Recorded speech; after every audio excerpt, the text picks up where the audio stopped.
Tanan, walay guna usab ang Dios karon nga kabuntagon sariin kita makapadayon pa sa atong kinabuhi. Kumusta man ang mga kanakan sa Ginoo? Ako nagapanghinaot nga kamo karon ana sa maayo nga kahimtang. Good morning sa tanan natong mga radio listeners o bisan pa man sa atong mga online friends sa atong Facebook. Good morning kaninyong tanan o padayon kita sa atong pagtuon sa pulong sa Ginoo this morning. Niya na kita sa atong ikaduha nga pagtuon. Padayon gihapon kita things we need to know if we want to follow the Lord. Now, if you have your Bible, pwede ninyo kini ablihan diha sa Luke or Lucas kapitulo 14 bersikulo 25 hangtod sa 33, no? Luke chapter 14 verse 25 down to verse 32. Ako kini nga pagabasahon in Cebuano version. Og dihay mikuyog nga dakong mga panon uban kaniya, og siya milingi og miingon ngadto kanila, kun adunay tawo nga moanhi kanako og dili magdumot sa iyang amahan og inahan og asawa og mga anak og lalaking mga igsuon og babaeng mga igsuon, oo, og sa iyang kaugalingong kinabuhi usab, siya dili mahimo nga akong tinun-an. Og si bisan kinsa nga dili magpas-an sa iyang cross og magsunod kanako, dili mahimo nga akong tinun-an. Kay kinsa diha kaninyo nga naguna-una sa pagtukod og usa ka tore nga wala una nagalingkod og nagaihap sa gasto. Kon siya aduna bay igo aron itapos niini. Basin unya human nga siya nakapahimutan sa patukuranan og dili makahimo sa pagtapos niini. Og tanan nga nagtan-aw niini musugod sa pagbugal-bugal kaniya nga nagaingon. Kining tawhana misugod sa pagtukod og wala nakahimo sa pagtapos. O unsa ba nga hari nga nagaadto aron sa pakigubat batok sa laing hari nga wala una magalingkod og nagapakitambag kon siya makahimo ba uban sa napulo kalibo sa pagtakbo kaniya nga nagaabot batok kaniya uban sa katawhan kalibo o kauhaan kalibo o kon dili samtang ang usa ka halayo pa kaayo, siya magapadala og mensahe pinaagi sa ambasador o nagatinguha sa mga kondisyon sa kalinaw. Busa sa samang paagi, bisan kinsa siya diha kaninyo nga wala naga sa likway sa tanan nga iya, siya dili mahimo nga akong tinun-an. Magaampo na kita, labing balaan og gamhanan namo nga Dios, kanimo Amahan, nagapasalamat kami og nagadayeg diha kanimo Ginoo sa imong pag-allow Lord o na Ginoo nga kami makamata pa o sa pribilehiyo Amahan nga kami makatuon sa imong balaang pulong Lord nga libre. Ang imong balaang pulong Ginoo mao kini ang lamdag o suga sa imong kinabuhi Ginoo. O kung wala ang imong balaang pulong Amahan, kami gayod Ginoo anaa sa kangit-ngit. Kay mao man kini Ginoo ang among kahayag o mao kini ang guide namo sa imong kinabuhi Lord. Pasaylo kami Amahan sa imong makalapasan. O bisan pa man o Dios, gi-acknowledge nako ang akong kahuyang. Lord, huyang ako. Apan unta Ginoo, nagampo ako sa balang espiritu nga siya maoy maga-empower kanako Ginoo to deliver your word. Nga kani Ginoo masabtan sa pinakasimple lamang nga pamaagi Amahan og mapanalanginan ang tanan nga nagapaminaw og nagamonitor silang cellphone og radio karon. Amahan, dalaygon ka sa walay katapusan.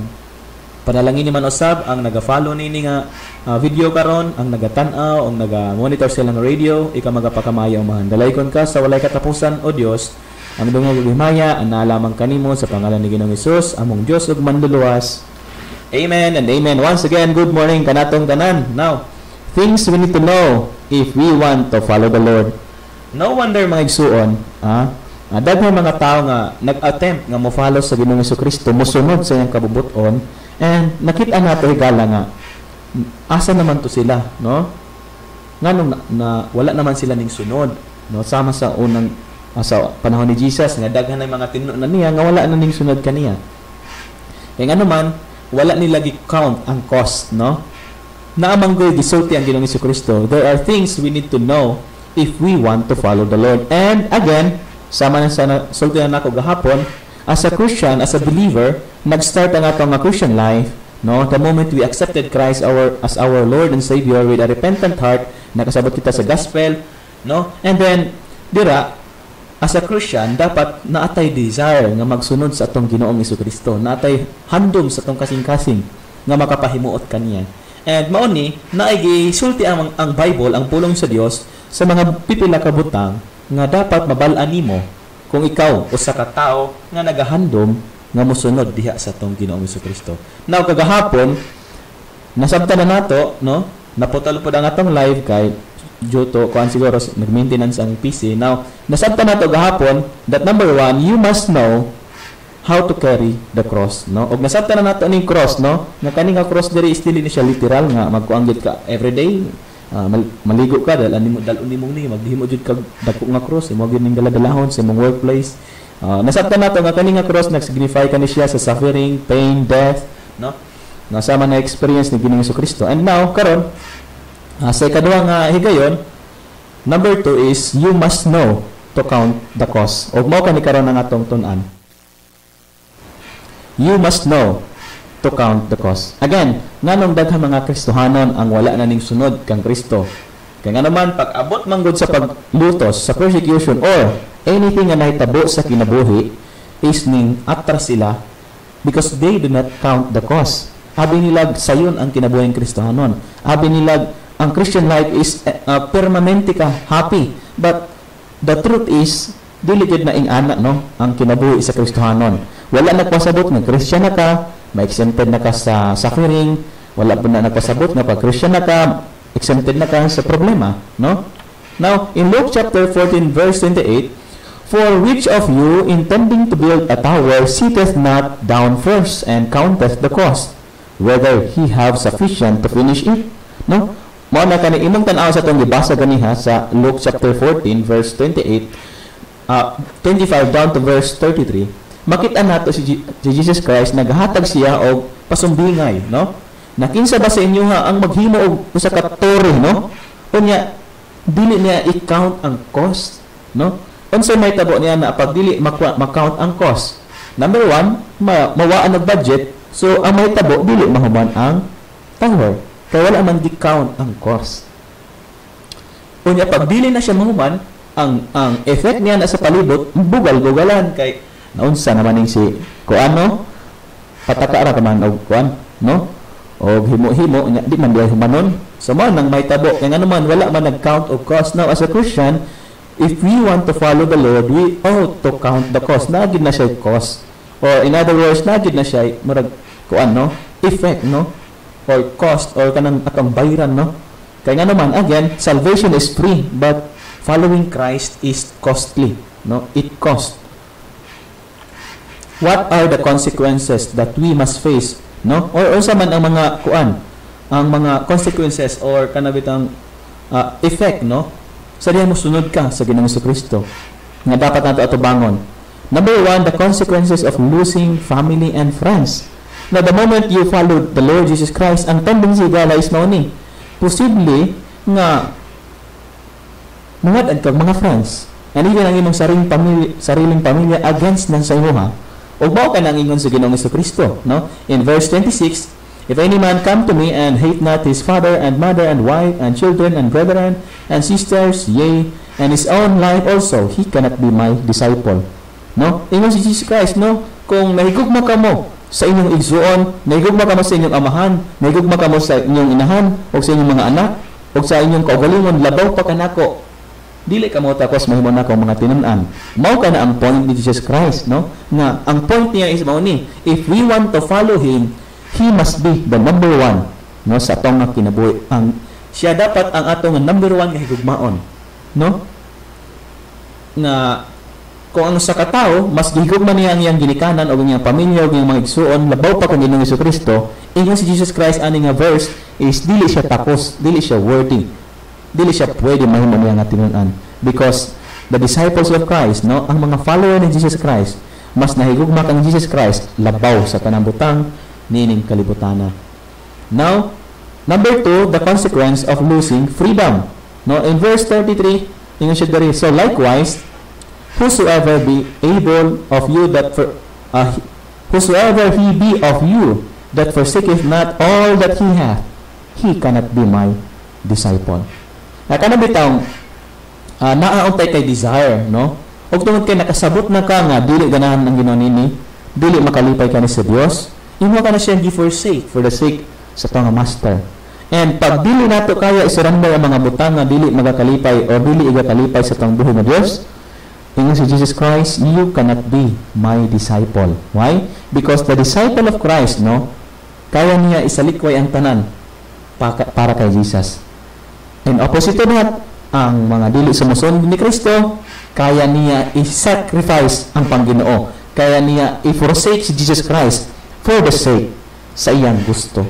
Mao nang higala, ikaw o ako, kinahanglan nato i-check ang atong heart. Kumusta man ta? Asa man ta nga side, no? Kaya ba nato i-forsake ang mga butang nga kalibutanon for the sake of Jesus? Or ato ang gi-forsake si Jesus? Atong gi-forsake ang Panginoon nga buluhaton? Atong i-sacrifice ang mga buluhaton sa Dios for the sake sa atong gusto? Unta, no? Kita ka ng number 1. Nakalabitaw, andam pa nga i-prioritize ang Ginoo, i-sacrifice na to ang i-sacrifice na to ang atong kaugalingon for the sake sa atong Ginoong Kristo, kay nagapangita ta nga malipay ang atong Ginoo. Ug unta mao kana kita higala nga unta dili nato kaya, no, ikambyo ang Pangginoo. Unta pagka every simba, no, kana bitang dili nato kaya ikambyo ang pagpanalagad sa Ginoo. You need to forsake ang mga butang nga makababag sa itong pagsunod sa itong Ginoong Kristo. Now, we must remember that we are bought with a price through the blood of Christ. Higala, dili gid nato dapat malimtan, no?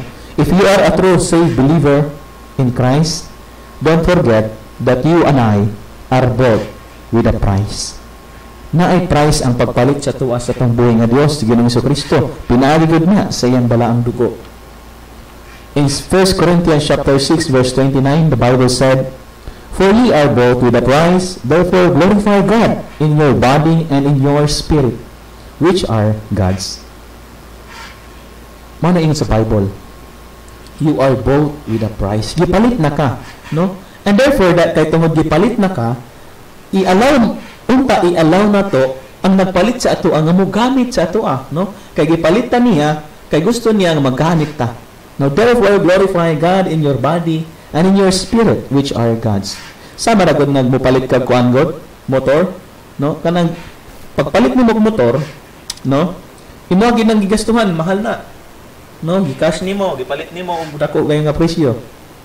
Unya sa pagpalit nimo, giadto na ko imong motor. Ako dayon gidriban. Unya na disgrasya, naguba. Unya gipalit na nimo. No? Ang point nga nung gipalit na nimo, kay gusto nimo nga maggamit na siya nga motor. Unya dili ka ganahan nga naay magpatakag gamit ana nga motor, especially kung careless, no? And ana pud na sa tong nga kay sigala. You know what? Our body dili na ni atoa. Ingon ang Bible, glorify God in your body and in your spirit, which are God's. Iya na ni sa Ginoo. Therefore dili na dapat nato ni pataka og gamit. Dapat ato ang gamiton, ang atong kinabuhi, ang atong body, no, ang atong life for the glory of God. Pagamit nato ni sa Ginoo, kay in the first place dili na ni ato gipalit na ta ni Ginoong Kristo, og ang price nga iyang gihatag or ang gigamit niya pagpalit ang iyang mismong dugo. O gisiliyuhan ta sa balaang espiritu aron pagpamatuod nga gipalit na ta ni Ginoong Kristo. 1 Corinthians chapter 7 verse 23, "Ye are bought with a price. Be not ye the servants of men." Kita nato na, no? We are bought with a price. Dili basta-basta ang nahagian ni Ginoong Kristo gala para lamang maluwas ng imong kalag sa impyerno. Mo nang dapat musunod gyud ta sa kabubuton sa tong Ginoo. What are the consequences that we must face? Number 3, the consequences of losing finances, no? Naay mga kuan, naay nagatudlo, no? Mga pipil lang kuan kayo, rampan kayo, especially kung nagatanaw ka sa social media. Kada bitang gitawag nga prosperity gospel nga kada bitang mosunod daw ka sa tong Ginoo, kanang mudato gyud ka kuno, wag tang tanan nimong balatian.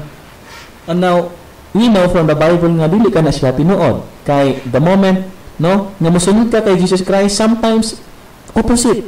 Kay kung imong tan-awon ang kinabuhi sa mga nagasunod kay Jesus sa New Testament, makita nato nga gikawhaan hanoon sila mga property. Wala gid sila ning dato. Now, I do not say nga mali po ang pagiging dato. Pero ang point higala is posible, no, nga sa imong pagsunod kang Ginoong Jesucristo, it is possible nga mawat ang tag-finance, no?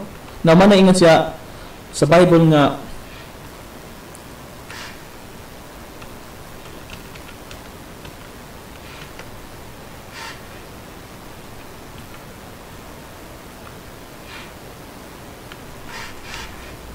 dili na garantiya higala nga na Kristohanon na ka is mo kuan na gyud ang imo nga kinabuhi ka nang mo kuan na gyud ka mo dato na gyud kay ka dili na mao kay ingon ang Bible the moment nga mosunod ta kay Jesus Christ usa na siya nga pwede nato matubangan, no? Now we must remember that we are bought with a price. Now karon the consequences of losing finances in verse 28 to 33 mo kaningon sa Bible, for which of you intending to build a tower sitteth not down first and counteth the cost, whether he have sufficient to finish it, lest haply after he hath laid the foundation and is not able to finish it, all that behold it begin to mock him, saying, this man began to build and was not able to finish.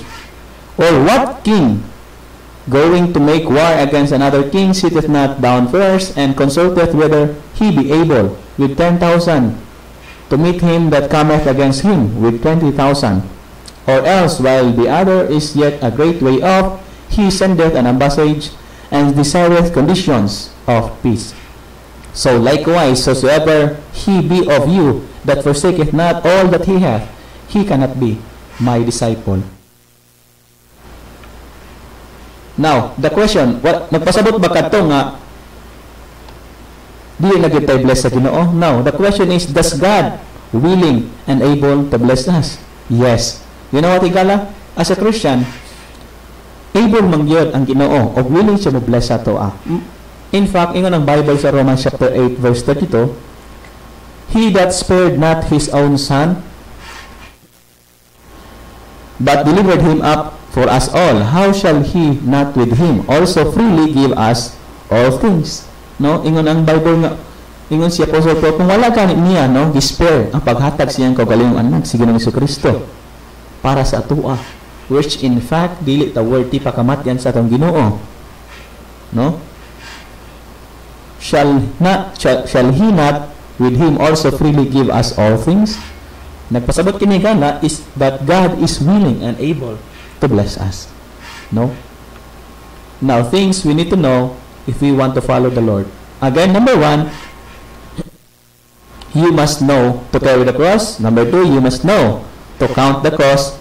And lastly, you must know how to confront criticism. Now, you know what igala? The moment nga ikaw mosunod sa Ginoong Jesucristo, dili gid na nimo makuan, no? Malimod nga na gid mo criticize imuha, no? Na ay mag-judge imuha, na ay mag-criticize imuha. Now, you must know how to confront criticism. There are who will discredit your faith. Na ay mga tao nga mo-discredit sa imong pagtuo. There are people who will dislike or who will dislike your faith. There are people who will doubt on your faith. Manang daghan mga kuan, no? Kung mosunod ka sa Ginoong Jesucristo, daghan ni sila nga mga tao. Mga tao nga mo-discredit sa imong pagtuo. Mga tao nga dili ganahan sa imong pagtuo. Mga tao nga dili na ganahan sa imo, ha. Mag-ingon dayon, chat lang ba? Gamay lang yun. Ayaw kayo pagpalabig, kabalaan ba? Musangko ka na sa langit ba? Mana, ang kalibutan, dili sila ganahan sa imo, ha. Kaya nga naman, mao man ang ingon sa Ginoong Jesucristo, no? Nga dili na ta iya sa kalibutan, mao nang wala ta gihigugma sa kalibutan. Kay kung iya pa kita sa kalibutan, higugmaon unta kita sa kalibutan apan gipili kita ni Ginoong Jesucristo, no, out of this world aron mahimo niya nga anak. And therefore, dapat padayon lang ta despite sa mga tao nga nag-discredit sa imong pagtuo, despite sa mga tao nga dili na ganahan sa imuha, despite sa mga tao nga nagduwa-duha na sa imong pagtuo, padayon lang pagsunod sa tong Ginoong Jesucristo ay gala. Now, how to confront criticism? The simple answer is, show them the integrity and the sincerity and the purity of your faith. confront sa mga criticism o sa mga tao nga na-criticize sa imuha, nag-judge sa imuha, no, show them integrity and sincerity. Nakabitaw naatay kahangawa sa ila, naatay compassion sa ila, and show them the purity of your faith. That's why higala, you and I should not compromise, no, to keep the purity of our faith. Dapat dili ta mag-compromise sa mga trending, no, sa mga gina-offer sa kalibutan. Why? It will stain, no, sa tao nga purity, sa tao nga pagtuo. Mao kana ang mga butang things we need to know if we want to follow the Lord. And lastly, gala, before ko mo end sa akong message, usa ka butang, ikaw karon nga nagapaminaw sa mga radio or online, usa ka butang nga gusto natin tabot sa mo is mao ni, you cannot follow the Lord Jesus Christ. You cannot be His disciple unless you get saved first. Kung dili pa ikaw sure nga luwas, dili pa ikaw qualify nga mo follow kang Ginoong Jesucristo. So, ang pangutana nga gusto nako i-ask sa inyo karon is mao ni, ug tubaga kini sa imong kasing-kasing, no? Sa honestly, no? Kung mamatay ka karon higala, sigurado ka na ba 100% na palangit ang imong kalag? Maybe nagunaw na ka karon, oo brad, sure na ko, maluwas na ko. Or maybe, nagingon ka, wala man ko kabalo brad kung asa ko paingon. Or, magingon ka, pwede di ay na, nga masiguro, mapalangit ang atong kalag. Yes, pwede kaayo man na ingon sa Bible, sa 1 John chapter 5, verse 13, no? These things have I written unto you that believe on the name of the Son of God, that ye may know that ye have eternal life, that ye may believe on the name of the Son of God. My friend, pwede nimo masiguro na mapalangit ang inyong kalag. Kaya ang Diyos manayagugma sa imuha, siya ang naghimo sa imuha, kaso na ay problema. Ikaw ug ako, nakasala ta. O kitang tanan, by nature and by choice, mga makasasala. Kaya nga ng Bible, sa Romans chapter 3, verse 23, for all have sinned and come short of the glory of God. Tungod sa higala, ikaw ug ako, dili ta kaatog langit. No? Dili ta kaatog langit. So kung tungod sa sala, dili ta kaatog langit, asa man ta paingon? Ingon sa Revelation chapter 21 verse 8 nga tanan mga makasasala paadto na siya sa impierno. No, kaya nga naman kay ang bayad ng God sa tong sala kamatayon. Physical na kamatayon o ikaduhang kamatayon o spiritual na kamatayon sa impierno. Pero higala mao ni dili na kinahanglan nga ikaw moantos sa imong sala sa impierno. Kaya nga naman 2000 years ago ang Dios na himong tao pinagi sa persona sa tong Ginoong Jesucristo. Siya nagpakamatay gilubong o sa katulukadlan na banhaw aron ang iyang dugo makahugas sa imong sala. Mao nang pwede nimo masiguro nga palangit ng imong kalag. Kaya ganyan ang Bible sa Romans chapter 5 verse 8, but God commendeth His love toward us in that while we were yet sinners, Christ died for us. My friend, monid na nga moantos ka sa impierno kay nagpakamatay para sa imong sala, no? O niya hinumdumi lamang higala nga dili ikaw ang makaluwas sa imong kagalingon. Kaya ang Bible sa Ephesians chapter 2 verse 8 and 9, for by grace are ye saved through faith, and that not of yourselves, it is the gift of God, not of works, lest any man should boast. So dili makaluwas ng imong relihiyon, dili makaluwas ng imong sekta, ang imong pagpabautismo, ang imong buhat, ang pagsimba nimo, dili na may makaluwas. So brad, dili man day ako ang makaluwas. Kinsa bagyot ang makaluwas o sa unsang pamaagi ko maluwas. Higala kung magpaibot kag ngipon, mulapit jud ka sa dentist, no? Di ka pwede mulapit sa mekaniko kay dili man na siya makatabang sa imo ha. O kung siguro kung magpaayo ka sa imong autos o sa imong mga, for example, imong bang mga salakyan, no? Matupod ka sa mekaniko, dili ka moadto sa dentist. Kaya ang dentist dili makatabang niya ng imong situation. And likewise higala, kung gusto kang maluwas, again, kung gusto kang maluwas, duuli ang manluluwas. Kaya ang manluluwas nagaingon sa Juan 14:6, that I am the way, the truth, and the life, no man cometh unto the Father but by me. And siguro nakakaroon brad, brad, gusto ko nga maluwas, gusto ko masiguro na ako nga palangit ang akong kalag, gusto ko nga maluwas sa impierno, o gusto ko musunod sa tong Ginoo. Now, tulo ka butang nga gusto nako nimo buhaton. Una, ang kuna nga ikaw usa ka makasasala. And again, ang usa ka doktor dili niya tambalan ang pasyente unless ang pasyente moangkon nga siya dunay balatian. And likewise, ingon si Jesus Christ, ang mga mayog lawas wala nagakinahanglan og mananambal apan kato lamang nga mga masakiton. Ako wala miani alang sa mga matarong apan alang sa mga makasasala aron sila maginulsol. pag ginulsol diha sa Ginoong Jesucristo, ang kuna nga ikaw isa ka makasala. O ikaduha, saligi ang Ginoong Jesucristo sa imong kasing-kasing, tuohi nga katong iyang gibuhat sa cross, no? Katong iyang gibuhat para sa imuha is paigo na to nga makaluwas nga siya usa ka Dios nga nagpakatao niya gituman niyang kasuguan, no? Napuyo sa kalibutan 33 and 1/2 years dahil siya nagpakamatay, gilubong ug sa ikatulo ka adlaw na banhaw alang sa imong kaluwasan. And probably nag-ingon ka, oo Brad, mutuo ko nga si Kristo nang makaluwas ako nga katong iyang gibuhat sa cross mao kato ang makabayad sa kong sala. Then, last time buhaton, isulti sa Ginoo nga ikaw mahinulsol uban sa mahinulsolon nga kasing-kasing mosalig ka sa Ginoong Jesucristo. Siguro nga guna ka, Brad, wala man ko kabalo unsaon nako, dili man gud ko hinangpo, Brad, dili ko kay nagaampo sa Ginoo. Unsaon nako pagsulti sa Ginoo? My friend, tabangan ti ka, kung dili pa ikaw sure sa imong salvation o gusto ka mo hinulsol o mudawat kang Kristo nga imong Dios ug manluluwas, iampo kini nga mosunod nga pag-ampo sa imong nahimutangan karon uban sa imong kasing-kasing. Ingna ang Ginoo. Ginoo, naginulsol ako, isip usa ka makasasala. Ako mosalig nga si Jesus Dios nga nagpakamatay, gilubong ug nabanhaw aron ang iyang dugo mao'y makahugas sa akong sala ug dili ang akong buhat.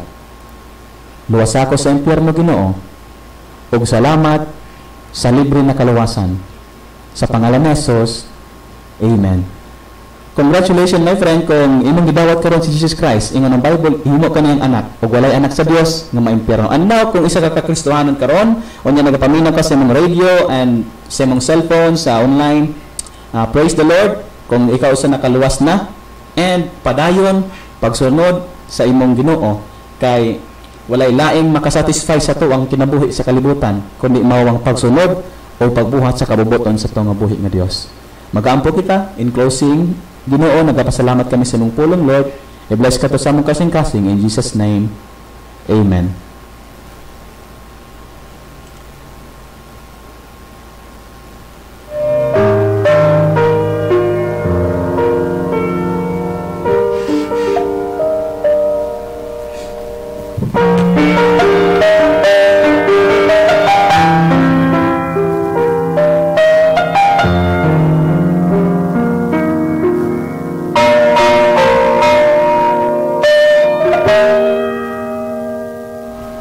This time, padayon kita sa pagtugyan sa itong mga lampuanan, sa itong mga kaigsuunan, ilabi na katong mga nakaroon sa mga balatian, uban ng pagtuo, paglao, mga ang Diyos gayod, kanunay magatubag sa itong mga pag-ampo. Mag-ampo kita.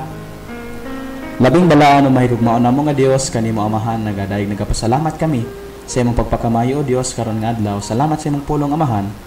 Nag-remind ka na mo na kinahanglan gyud, Lord, nga kami mo padayon, magsunod sa imong balaang kabubuton, Ginoo, hangtod sa adlaw nga kami, Ginoo, pagakuhaon nimo. Amahan, padayon ko nagapray sa kinabuhi, Ginoo, ni Gwen Ibanez Pinsan, Ginoo. Nagampo ko, Lord, sa full recovery, Amahan. Nga ikaw magapakamay sa iyang kinabuhi, Lord, ug unta, Ginoo, bisan pa man sa iyang family, kaya ti Queenie, labi na, Ginoo, sa iyang pag-alaga, ay paray, Ginoo, nga kanunay ka magapakamay sa ilang kinabuhi, Lord. Nagapray man sa bakaw, Amahan, sa kinabuhi padayon ni Auntie Imelda Malinaw, taganon tanimo siya good health, Amahan, protection, guidance ug mga panalangin, Lord God.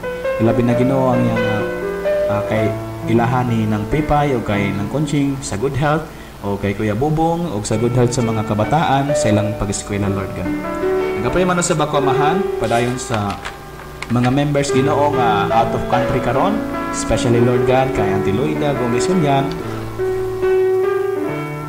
kay Auntie Joanne Alicos, Auntie Anilin Honasan, kay Auntie Jennifer Himina, kay Rachel Amay Graham, o kay Auntie Maricel Ibanez. I pray, Father, nga ikaw mag-bless kanila, na ubanan nimo sila kanunay, o Dios, o ikaw magapakamay silang kinabuhi. Bisan pa manamahan sa mga kaigsuonan nga out of town, I pray, Father, sa kinabuhi ni Kuya Mark Anthony Julian, kay PJ Malinaw, kay Junami Hinil and family, kay Nilda Ibanez, kay Maisel Novo and Maiko Concepcion, Shaira Apostol, Richard Ibanez, kay Uncle Rodrigo Dignos, Brother Lawrence Ibrano, kay Lori Jane Lunay, kay Kuya Darin Sanggo, O ikaw Ginoo magauban kanilang tanan amahan, nga unta amahan, especially mga young people Ginoo nga naa na karon sa ilang nga college, nga tuwa sa Davao. I pray Father nga dili sila makalimot kanimo Lord. I pray Ginoo nga kanunay ka magauban kanila Lord. I pray usab Father God padayon sa mga outreaches, nagampo ka man padayon sa San Isidro Outreach sa kinabuhi ni Pastor Alito Julian uban sa family. Ikaw Ginoo mag-bless kaniya o maghatag og provision o protection kanunay Lord. Bisan pa man sa mga church officers and members sa mga ministry Ginoo nga naga-engage sa iglesia, I pray nga ikaw magapakamayo mahan nga mag-bless ikaw niya na Lord. I pray also Ginoo padayon sa kinabuhi sa mga kaigsuonan sa kinablangan. Nagampo ka mahan sa kinabuhi Ginoo nila Ma'am Harty Roth, kay Ma'am Sheena o kay Ma'am Ira o sa Aguilon family, kay Kuya JR, kay Ma'am Jairi o kay Eros, sa Apitan family, kay Nanay Auring o sa mga family. I pray also Ginoo padayon sa kinablangan outreach Ginoo nga ikaw maghatag og burden Ginoo unta at your own time Lord magapadalay ka og pastor nga mo feed sa imong mga kanakan dito Lord ka at your own time. Nagampo sa kami Ginoo sa mga kaigsuonan dito sa Katiil, kay Pastor Jonard Suganay o sa mga kaigsuonan o bisan pa man Lord God sa tanan namong mga sa tanan nilang mga ministry. Ikaw padayon Ginoo magapakamayo. Nagampo sa bako amahan padayon sa mga church goers and mga request sa mga kahigalaan Ginoo. Nagapray ko sa request ni Kuya Rodel Menendez sa iyang pagplano sa pag-abroad. Ikaw man na magapakamayo sa iyang kinabuhi o sa pagtrabaho pod o pag-eskwela ni Kuya Jirel Menendez o sa plano ni Leslie Ann na mag-abroad. I pray Ginoo sa labi na sa iyang pag-training sa language. Ikaw Ginoo magapakamayo Lord. Bisan pa man sa iyang safety, sa iyang family, protection and provision Lord God.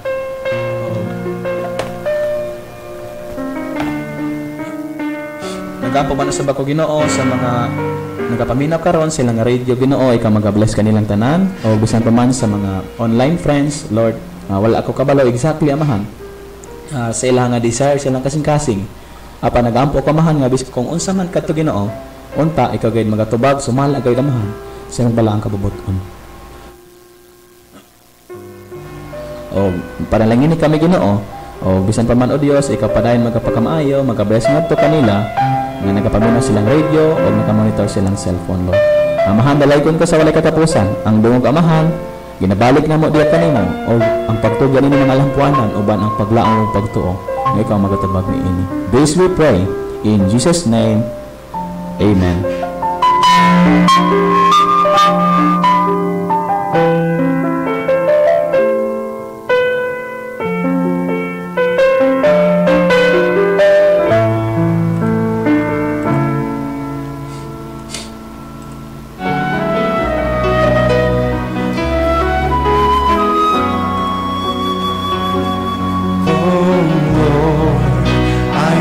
This time, before ako manghawa, may akong gilingkuran dire.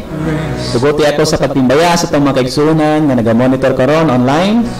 And fullness of joy in worship and wonder. Good morning, salamat Lord. Happy watching diha kay Ma'am Jinky Imboyon.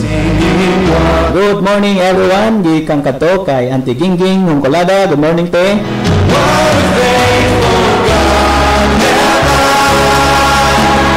Good morning everyone. Happy watching kay Ma'am Stella Malinaw.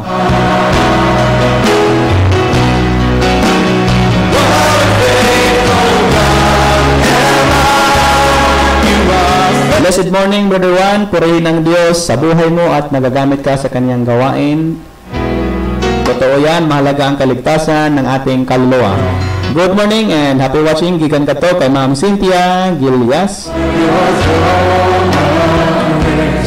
Nagano sa tanan natong mga kaigsunan nga nakamonitor karon. Good morning kaninyong tanan.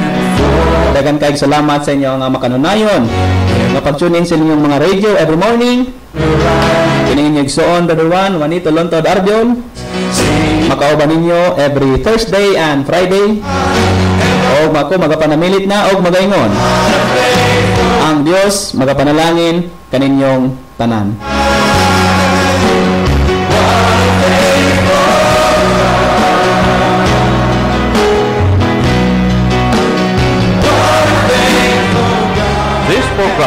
Sponsored by MYMS Apartel and Water Refilling at Mangwak Lukud, Paganga, Davao Oriental. For orders, just call or text on 0917-1572-090.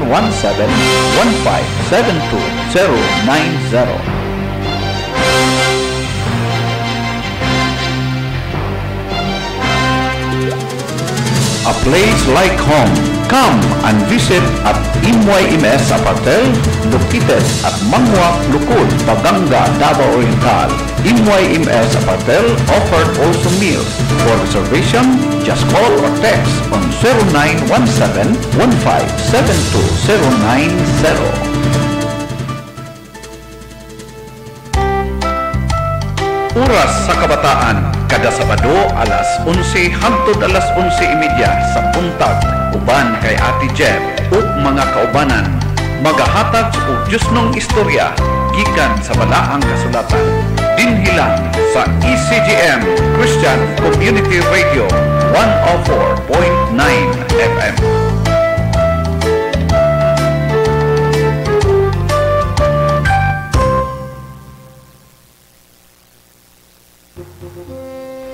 Ayaw si Piata, paminawa ang mga programa diri lang sa ECGM Christian Community Radio 104.9 FM.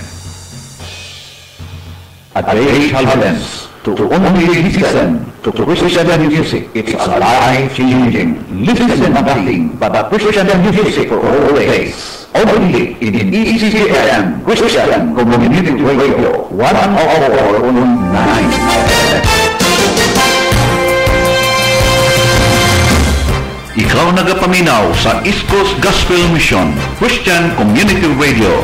Nagsibya sa maayong balita alang sa kaluwasan diha kang Hesukristo lamang. ECGM Christian Community Radio 104.9 FM.